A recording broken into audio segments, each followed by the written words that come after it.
Hello and welcome to this channel. So today we will start a new series of CGABEO.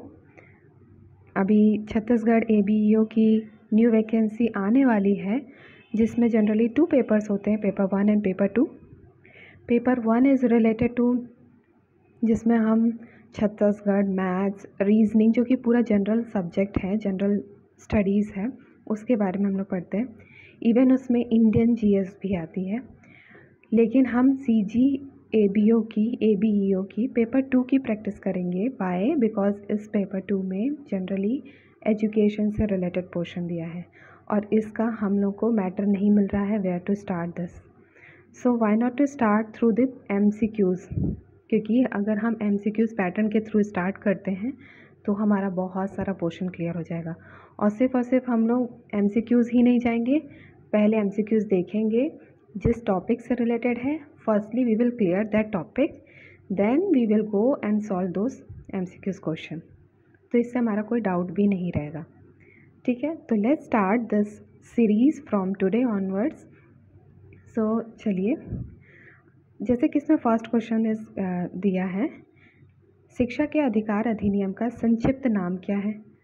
तो शिक्षा के अधिकार मतलब right to education. Right to education act है, हम लोग ने पढ़ा है फंडामेंटल राइट्स में. तो सबसे पहले हम लोग क्या पढ़ते हैं कि हम लोग इसको पढ़ने से पहले हम लोग को ये भी तो पता होना चाहिए कि what do you mean by, what we mean that शिक्षा का अधिकार है क्या, शिक्षा के अधिकार का अधिनियम क्या है और उसमें क्या क्या चीज़ें दी गई हैं. तब हम लोग ईज़िली बता देंगे कि उसका और क्या नाम है या ब्रीफली उसको और क्या कहा जाता है. तो फर्स्टली हम लोग इस टॉपिक को पढ़ते हैं, फिर इससे रिलेटेड डिफरेंट क्वेश्चंस कंटिन्यू करते हैं. ठीक है, तो स्टार्ट करते हैं. जैसे कि right to education act. Listen, ये दोनों English as well as Hindi both medium में है, क्योंकि क्वेश्चंस हमें हिंदी मीडियम में मिल रहे हैं, but English plus Hindi both में हम उसको क्लियर कर सकते हैं क्योंकि ज़्यादा डिफरेंस नहीं है. राइट टू एजुकेशन एक्ट मतलब शिक्षा के अधिकार, ठीक है, का अधिनियम. अब ये अधिनियम को हम लोग ब्रीफली वही लिखा था, संक्षिप्त में इसको हम लोग कहते हैं right of children to free and compulsory education. इसको हम लोग को एकदम याद करना है that it is free and compulsory education. Right to education means शिक्षा का अधिकार है, लेकिन अब उसी को ही हम लोग ने एक न्यू कॉन्सेप्ट दिया है कि कुछ एक स्पेसिफिक एरिया है जो कि उस एरिया तक आपको, मतलब जो हम लोग प्राइमरी एजुकेशन कहते हैं, तब तक education must be free and it must be compulsory for every students. So इसीलिए इसका हम लोग एक और नाम या ब्रीफली इसको हम लोग दूसरे वे में ये भी कहते हैं right of children's to free and compulsory education act 2009 में ये एक्ट आया है. ठीक है, next one is fundamental rights. We already heard fundamental rights. It's given in the part 3 ना, कॉन्स्टिट्यूशन में, हमारे इंडियन कॉन्स्टिट्यूशन में पार्ट 3 में फंडामेंटल राइट्स के बारे में दिया है. उस फंडामेंटल राइट्स में आर्टिकल 21A में राइट टू एजुकेशन एक्ट के बारे में प्रोवाइड किया गया है. तो लिखा क्या है? Article 21A in the constitution of India मतलब भारत के संविधान का अनुच्छेद 21 क में दिया है to provide free and compulsory education of all children in the age group of, ये याद रखना है, age group of 6 to 14 years age a fundamental right. मतलब ये हमारा मौलिक अधिकार है कि अगर हम 6 से 14 साल के हैं तो हम लोग को फ्री और कंपल्सरी एजुकेशन मिलेगी ही. ये हमारे भारत के संविधान में लिखा है. किस में लिखा है? आर्टिकल 21 का में. ठीक है, अब इसको अगर हम लोग जनरली कहें तो ये कौन सी एज आएगी? फ्री और कंपल्सरी का मतलब समझ में आ गया. फ्री मतलब हो जाएगा निःशुल्क और कंपल्सरी मीन्स अनिवार्य है. ठीक है, और ये जनरली प्राइमरी से मतलब फर्स्ट से लेकर के 8th क्लास तक की जितनी भी स्टडीज़ रहती हैं उसको हम लोग इसमें इंक्लूड करते हैं. मतलब 6 to 14 ईयर्स मतलब इसमें हम लोग 8th तक की स्टडीज़ को इंक्लूड करेंगे. यहाँ तक क्लियर है। नेक्स्ट इसमें ये बात ध्यान रखने वाली है कि यहाँ पर देखिए लिखा है कि नॉर्मल स्टूडेंट के लिए 6 to 14 ईयर्स कंपलसरी है, मतलब ये कहा गया है कि फ्री और compulsory education is provided.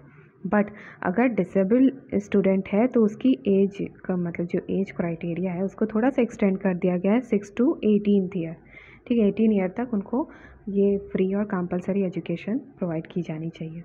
Next is it shall extended to the whole, मतलब यहाँ बस ये बताया गया कि जब इट इज़ मतलब ये जो हमारा एक्ट है राइट टू एजुकेशन एक्ट, जब ये इम्प्लीमेंट कराया गया तब ये ऑल ओवर इंडिया में इसको इम्प्लीमेंट कराया गया एक्सेप्ट राजस्थान एंड जम्मू कश्मीर। लेकिन राजस्थान में 1 to 2 ईयर्स बाद वो वहाँ भी इम्प्लीमेंट हो गया, लेकिन जम्मू कश्मीर में तभी भी इम्प्लीमेंट नहीं हुआ था। तो ये तो हम लोग को पता भी है, ये याद करने की बात ही नहीं है, क्योंकि कोई भी एक्ट वगैरह लाए जाते थे जो कि जम्मू एंड कश्मीर को छोड़ करके सारी जगह वो इम्प्लीमेंट होते थे। तो सेम इसमें भी वही बात की गई है। Next is under 86th amendment, इसको भी याद रखना है हम लोग को। अमेंडमेंट नंबर 86 था ना, 86th अमेंडमेंट 2002 में राइट टू एजुकेशन को हमारा फंडामेंटल राइट ऑफ कॉन्स्टिट्यूशन में इसको ऐड ऑन कर दिया गया। मतलब ये हमारा मौलिक अधिकार है कि हम शिक्षा को रिसीव करें या है ना, शिक्षा का अधिकार है हमें, ये मौलिक अधिकार में हमारे कॉन्स्टिट्यूशन ऑफ इंडिया में इसको इंक्लूड किया गया। कब इंक्लूड किया गया? 86th अमेंडमेंट 2000 में। Now it is clear. अब हम लोग को बहुत सारे आंसर्स अब इसके थ्रू ही बन जाएंगे, लेकिन और इसको थोड़ा डेप्थ में पढ़ लेते हैं। Next is history of right to education. ये सब इम्पॉर्टेंट है बिकॉज इससे रिलेटेड क्वेश्चंस आते हैं। देखिए हिस्ट्री क्या है इससे रिलेटेड, कि इससे पहले सबसे पहले इंग्लैंड एक फर्स्ट कंट्री थी, हमने लिखा भी है। In 1817 England become the first country in the world to implement the right to free and compulsory education. मतलब जो फ्री और कंपलसरी एजुकेशन अपनी कंट्री में इम्प्लीमेंट सबसे पहले किसने किया है? इंग्लैंड ने। कब? 1870 में। तो 1870 में पहली बार इंग्लैंड ने इसको इम्प्लीमेंट किया गया। अब इंडिया की अगर बात करें तो इंडिया में बड़ौदा एक प्रिंसली स्टेट है, या इसे हम लोग रियासत कहेंगे। तो बड़ौदा एक रियासत थी जिसने पहली बार इसका पहल की, मतलब इंडिया में फ्री और कंपलसरी एजुकेशन लाने का स्टार्टिंग किसने की है? तो वो है बड़ौदा रियासत या बड़ौदा प्रिंसली स्टेट। कब? इन 1906 में। Next is according to right of children to free and compulsory education 2009 India became the 135 in world to implemented. मतलब जब इंडिया में 2009 में ये एक्ट आया, कौन सा? फ्री एंड कंपलसरी एजुकेशन का, तब इंडिया, जैसे जब इंग्लैंड ने इसको इम्प्लीमेंट किया तो वो फर्स्ट कंट्री बना, लेकिन जब 2009 में इंडिया ने इसको इम्प्लीमेंट किया तो वो 135th कंट्री बन गया। Now it is clear. तो हिस्ट्री में बस 3 पॉइंट्स ही रिमेंबर करने हैं। क्या? सबसे पहला, वर्ल्ड में किसने इसको पहले इम्प्लीमेंट किया? इंग्लैंड ने। कब? 1870 में। इंडिया में फर्स्ट कौन सी प्रिंसली स्टेट थी? तो बड़ौदा था।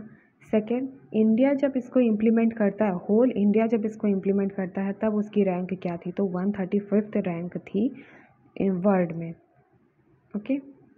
Next is prohibition. तो अब बहुत सारे इस RT मतलब राइट टू एजुकेशन एक्ट में बहुत सारी ऐसी चीज़ें हैं जिसको प्रोहिबिटेट किया गया है कि ये चीज़ आपको नहीं करनी। तो वो क्या चीज़ें हैं? जैसे इसमें लिखा है फिज़िकल, ये जो सारे टीचर्स को पता ही होगा, physical punishment and mental harassment is strictly prohibited. मतलब इसको आपको ना आप बच्चों को पनिश कर सकते हो, पनिशमेंट फिज़िकली भी आप नहीं कर सकते हो, मतलब मारपीट भी नहीं कर सकते हो, इवन आप उनको मेंटली हरास भी नहीं कर सकते हो कि आपने उनको ज़्यादा होमवर्क दे दिया जिसकी वजह से वो बहुत मेंटली प्रेशर में आ रहे हैं, तो इस टाइप के भी आप कोई वर्क नहीं कर सकते हो। इससे ये एक्ट ही प्रोहिबिटेट करता है। नेक्स्ट है screening procedure for admission of children. Screening procedure का मतलब हो जाता है जैसे सिलेक्शन, है ना। तो जब फ्री और कंपलसरी एजुकेशन दी जा रही है तो उस टाइम पर ये क्लियरली मेंशन किया गया है कि चिल्ड्रन की आपको स्क्रीनिंग नहीं करनी है, मतलब एडमिशन के टाइम पर आप टेस्ट नहीं ले सकते हो, या पेरेंट्स का एजुकेशन लेवल को आप टेस्ट नहीं कर सकते हो, because it is free and compulsory for every student to have compulsory education ना, which is from 6 to 14 years. तो उस टाइम तक आपको कोई भी बच्चों को, चिल्ड्रन के एडमिशन के टाइम पे कोई भी स्क्रीनिंग प्रोसीजर का आपको टेस्टिंग नहीं करनी है। कोई भी टीचर है वो प्राइवेट ट्यूशन्स नहीं ले सकता। तो ये सब इजी है, प्रोहिबिशन है, ठीक है। नेक्स्ट इज़, अब कुछ छोटे से पॉइंट्स है, जैसे एकेडमिक कंपल्शन। तो एकेडमिक कंपल्शन मतलब हो गया कि अगर आप एकेडमिक वे में देखा जाए तो ये कुछ स्टैंडर्ड्स हैं। ये वेरी वेरी इंपॉर्टेंट टॉपिक है, क्योंकि इससे मोस्टली क्वेश्चंस आते हैं, और नहीं आते हैं तो आएंगे। सारे पॉइंट्स बहुत इंपॉर्टेंट है, ठीक है। तो एक एक करके पढ़ते हैं। जैसे इसमें फर्स्ट लिखा है पीपल टीचर रेशो, मतलब एक टीचर कितने बच्चों का, मतलब बच्चों और टीचर के बीच का क्या रेशो रहेगा। तो प्राइमरी टीचर में एक टीचर 30 स्टूडेंट पर एक टीचर, अपर प्राइमरी में 35 पर एक टीचर। क्लियर है? इसलिए हमने ऐसा बनाया है कि आप लोग ईजिली रिमेंबर कर सको। मतलब 30 स्टूडेंट्स पर एक टीचर प्राइमरी में, 35 स्टूडेंट्स पर एक टीचर अपर प्राइमरी में। Upper primary means 6 to 8। Clear? Working days is also important, मतलब कितने दिन आप काम करोगे, मतलब ओवरऑल 1 ईयर, एक साल में आप कितने दिन काम करोगे। तो प्राइमरी टीचर्स को 200 डेज़ करना है, और अपर प्राइमरीज को 220 डेज़ वर्क करना है। लेकिन ये टीचिंग आवर्स हैं। अब टीचिंग आवर्स और डेज़ में हम लोग क्लियरली बता दें कि ये डेज़ हैं, ये दिन हैं, और ये आवर्स है, मतलब घंटे की बात की जा रही है। तो आप कितने आवर्स एक वीक में, या मतलब पूरा एक ईयर में, ये भी 1 ईयर की बात की गई है, ये भी 1 ईयर की ही बात की गई, ठीक है। मतलब एक साल में आप कितने घंटे आप स्कूल को डिवोट करोगे। तो प्राइमरी टीचर्स 800 आवर्स उनको देना कंपलसरी है, लेकिन अपर प्राइमरी में वो 1000 आवर्स ही प्रोवाइड करेंगे कि स्कूल को। Clear? Next is working hours per week for teacher, मतलब एक सप्ताह में आप कितने घंटे काम करोगे, ठीक है। तो 45 डेज़। इससे रिपीटेड क्वेश्चन आया है, अभी आपको मिल भी जाएगा, इसको रिमेंबर करिएगा। क्या है? 45 आवर्स हैं, जो कि एक वीक में, मतलब एक सप्ताह में एक टीचर कितने घंटे वर्क करेगा, तो 45 आवर्स, ठीक है। नेक्स्ट पॉइंट इज़ कि 100 स्टूडेंट या उससे ज़्यादा होंगे तो हर एक, मतलब मिडिल सेक्शन हो चाहे अपर प्राइमरी हो, मतलब प्राइमरी हो या अपर प्राइमरी हो, अगर स्टूडेंट मोर देन 100 हैं तो एक full time head master must be compulsory, ठीक है। हेड मास्टर होगा, कब होगा? अगर 100 से अबव स्टूडेंट होते हैं तो एक फुल टाइम मास्टर होना ज़रूरी है, ठीक है। Now it is clear. अब हम लोग क्वेश्चन सॉल्व करते हैं। अब ये क्वेश्चंस बहुत इजीली हम लोग सॉल्व कर लेंगे। तो लिसन, यहाँ पर क्वेश्चन दिया है, फर्स्ट क्वेश्चन ही है, शिक्षा के अधिकार अधिनियम का संक्षिप्त नाम क्या है? अभी हम लोग पढ़ लिए क्या है, right of children to free and compulsory education 2009। तो यहाँ पर तो 2009 तो सब में लिखा है, तो ये तो सारे सही होंगे। नेक्स्ट अब हम लोग एक एक चीज़ पढ़ते हैं। फ्री मतलब था निःशुल्क, और अनिवार्य मतलब कंपलसरी, तो ये तो दोनों इसमें है। फ्री एंड कंपलसरी मतलब निःशुल्क और अनिवार्य बाल शिक्षा का अधिकार अधिनियम 2009, तो ये तो सही है। और पढ़ लेते हैं, अनिवार्य मतलब ये तो हो जाएगा कंपलसरी। बाल शिक्षा का अधिकार अधिनियम 2009, जिसमें फ्री तो नहीं है तो ये आंसर नहीं होगा। निःशुल्क, अब इसमें निःशुल्क है लेकिन कंपलसरी नहीं है, ये नहीं होगा। निःशुल्क शिक्षा का अधिकार अधिनियम, ये भी नहीं होगा। नेक्स्ट है शिक्षा का अधिकार अधिनियम, ये तो था ही, पहले ही था, लेकिन 2009 नहीं था, मतलब 2009 था लेकिन यही तो नाम ही है, ऊपर देख लीजिए, तो ये भी नहीं होगा। इसका संक्षिप्त नाम इज़ बी, मतलब आ, ठीक है, a point. Next question is, next है हमारा, निःशुल्क और अनिवार्य बाल शिक्षा का अधिकार अधिनियम 2009 का अधिनियम संख्यांक है। तो इसको हम लोगों ने पढ़ा था, कौन सा है? इसमें से कोई ऑप्शंस आप लोग को समझ में आ रहा है? 2009 का अधिनियम संख्यांक 26, ये सब ऑप्शन ही नहीं है, तो इनमें आएगा आपका इनमें से कोई नहीं, और इनमें से कोई नहीं होगा तो इसका आंसर क्या होगा? 21 का या 21A इसका आंसर होगा। ठीक है, नेक्स्ट क्वेश्चन देखते हैं। नेक्स्ट क्वेश्चन इज निःशुल्क और अनिवार्य बाल शिक्षा का अधिकार अधिनियम 2009 का विस्तार कहाँ नहीं है। तो अब देखिए, आपने बेसिक पढ़ लिया, अब आप ये सारे क्वेश्चंस इजीली सॉल्व कर लोगे। तो कहाँ नहीं है? जम्मू कश्मीर में, मिज़ोरम आ या ब दोनों में, गोवा सभी जगह विस्तार है। तो इसमें जम्मू कश्मीर ही आएगा। जम्मू कश्मीर हमने बताया था राजस्थान और जम्मू कश्मीर, लेकिन राजस्थान में बाद में इम्प्लीमेंट हो गया था, लेकिन जम्मू कश्मीर में नहीं हुआ था। तो answer is Jammu Kashmir. Next question है आपका, समुचित सरकार के कर्तव्य में शामिल नहीं है। मतलब जो सरकार जो काम करती है उसमें क्या चीज़ इन्वॉल्व नहीं है? क्या क्या इन्वॉल्व नहीं है? 6 to 14 मतलब 6 से 14 वर्ष के बच्चों की प्राथमिक शिक्षा सुनिश्चित करने का बाध्य है। तो ये तो बाध्य है, it is compulsory that 6 to 14 years तक के बच्चों को प्राइमरी एजुकेशन कंपलसरी उन लोगों को प्रोवाइड की जानी चाहिए। तो शामिल नहीं है पूछा गया है ना, तो शामिल है, ये तो शामिल है, तो ये तो इसका आंसर नहीं होगा। ठीक, नेक्स्ट इज दुर्बल वर्ग मतलब वीकर सेक्शन।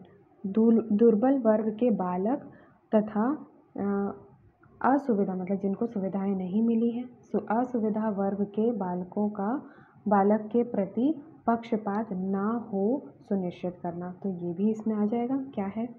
क्या है इसमें? देखिए, सुनिश्चित ना करना है, ये इन्वॉल्व देखिए कि अगर जो वीकर सेक्शन है या कोई भी स्टूडेंट है उसके साथ हम लोग को पक्षपात नहीं करना है, मतलब बायसनेस नहीं करना है, किसी को कम ज़्यादा नहीं तोलना है। तो ये चीज़ तो सही है, लेकिन इसमें शामिल नहीं किया गया है, तो इसको तो शामिल किया गया है, तो ये भी इसका आंसर नहीं होगा। नेक्स्ट इज अपनी अधिकारिता के भीतर निवास करने वाले बालकों के संबंध में अभिलेख रखना। मतलब जो भी आपके आसपास, जहाँ पास आपका कंट्रोल है, उस एरिया में रहने वाले जितने भी बालक हैं उनसे, मतलब जो आसपास रहने वाले बालक हैं उनके अभिलेख, मतलब उनका कॉन्टैक्ट नंबर रखना, या आप उनसे रिलेट करना कि वो बच्चे यहाँ आसपास रहते हैं तो हम उनके डॉक्यूमेंट्स रखें। तो ये गलत है, ये तो बिल्कुल गलत है। मतलब हमने अभी बात की कि कोई भी बच्चों के साथ हमें पक्षपात नहीं करना, चाहे वो यहाँ मतलब पास में रहने वाले हों चाहे दूर में रहने वाले हों। तो ये तो इसमें शामिल नहीं है पूछा है, तो इसका ये चीज़ सही हो सकता है। ठीक, नेक्स्ट क्या लिखा है, अकादमिक कैलेंडर का विनिश्चय करना।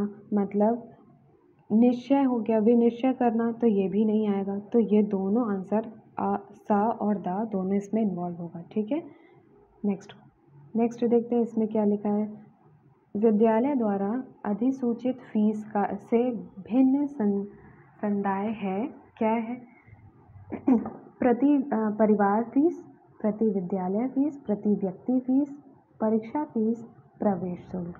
तो देखा जाए तो स्कूल में कैसे एडमिशन लिया जाता है, एक बच्चे पर फीस रहती है कि उसके परिवार पर रहती है या विद्यालय पर रहती है, या परीक्षा फीस या प्रवेश शुल्क। तो ये सब तो नहीं रहता है, व्यक्ति पर फीस ली जाती है। ठीक है, तो प्रति व्यक्ति फीस आएगा। नेक्स्ट इज, देखिए इजीली सारे क्वेश्चंस आपको सॉल्व होते जाएंगे, आपको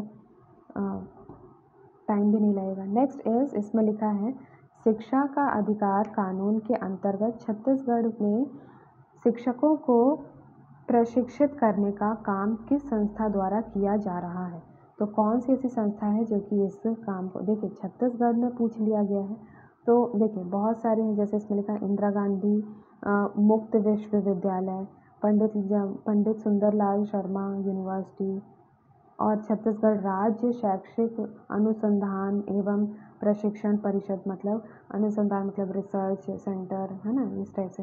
तो शिक्षा, अगर आपसे पूछा जा रहा है कि छत्तीसगढ़ में टीचर्स को ट्रेनिंग कौन प्रोवाइड करा रहा है, तो छत्तीसगढ़ की जो राज्य शैक्षिक अनुसंधान है, रिसर्च सेंटर है, और वही प्रशिक्षण प्रोवाइड करा रही है, या उनको टीचर्स को ट्रेनिंग प्रोवाइड करा रही है। तो इसका आंसर होगा। ठीक, नेक्स्ट इज, शिक्षा का अधिकार के अंतर्गत शिक्षक के लिए प्रति सप्ताह कार्य घंटों की न्यूनतम संख्या है। क्या न्यूनतम संख्या? अभी हम लोगों ने पढ़ा था, एक सप्ताह में उन लोग कितने, कम से कम, न्यूनतम है ना, मैक्सिमम नहीं है, कम से कम उन लोग कितने घंटे काम करेंगे। तो 45 याद होगा 45 आवर्स हम लोग वर्क करेंगे।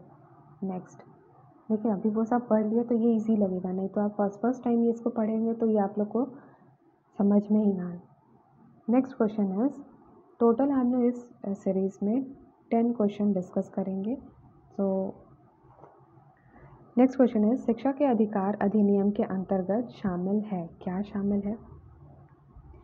प्रवेशित बालक को किसी कक्षा में ना रोकना, मतलब उनको, अभी हम लोग पढ़े, उनको जैसा भी करके उनको प्रमोट करते जाना, किसी को फेल ना करना, तो ये तो इसमें शामिल है। ठीक, नेक्स्ट है शारीरिक दंड ना देना, ना देना तो ये भी इन्वॉल्व है, अगर देना होता तो वो गलत हो जाता। ठीक है, तो शारीरिक दंड ना देना इसमें इन्वॉल्व है। फिर है प्राथमिक शिक्षा पूरा होने तक निष्कासित ना करना, निष्कासित मतलब उनका टीसी मत काटना, तो ये भी इसमें इन्वॉल्व है। तो उपयुक्त सभी आ जाएगा, इजी है क्वेश्चन ये तो। नेक्स्ट क्वेश्चन इज, शिक्षा के अधिकार अधिनियम के अनुसार प्रारंभिक शिक्षा के से तात्पर्य है, अभी हमने आपको ये क्लियर बताया था, ये उस नोट्स में नहीं है लेकिन हमने आपको ये बताया कि कौन से टीचर, मतलब इसमें टीचर्स के बच्चे, मतलब बच्चे कहाँ तक की स्टडीज़ इसमें इंक्लूड की जाती हैं। तो हम लोगों ने क्लियरली इसको बात की थी कि फर्स्ट मतलब स्टार्टिंग से स्टडीज़ से लेकर के 8th क्लास तक की पढ़ाई को इसमें इन्वॉल्व किया। तो पहली से 8th, है ना, 8वीं तक की शिक्षा को प्राथमिक शिक्षा के अंतर्गत गिना जाता है। नेक्स्ट इज, सबसे पहले अनिवार्य शिक्षा पर कानून किस रियासत ने बनाया था?